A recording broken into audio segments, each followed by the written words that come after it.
Hi, I'm Oluchi, a University of Lagos student who enjoys stories, especially stories of women who take the lead and left their mark.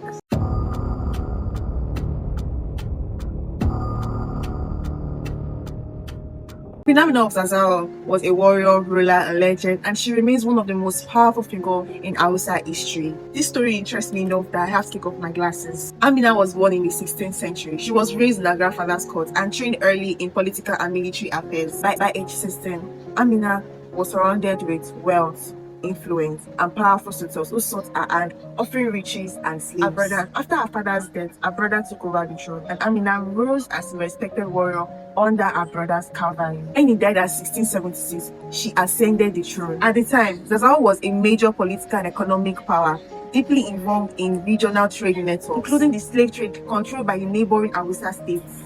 But under Amina's rule, the kingdom did not only stabilize but also expanded.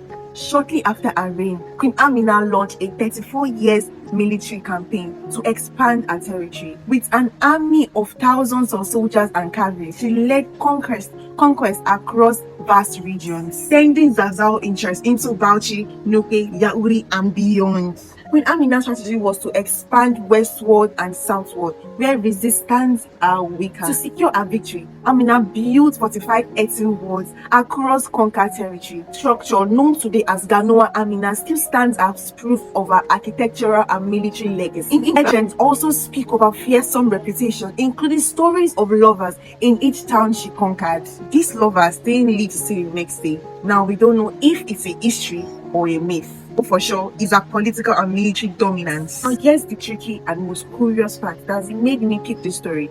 Nobody is sure of how she died. Some tradition says she died in a battle far from Zazzau and her body was never recovered. Others place her death in different locations across the region, adding to the mysteries during her final days. But her legacy did not end with her death. Today, Queen Amina is immortalized in statues, stories, and schools across Nigeria. From the National Theatre in Lagos to oral tradition in Hausa culture, Queen Amina remains a symbol of leadership, courage, and ambition.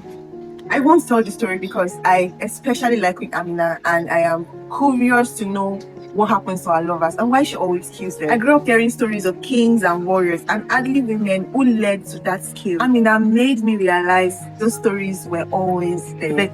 And I'm glad I participated in the TYS challenge because it made me do my own research. And I hope you enjoyed my story.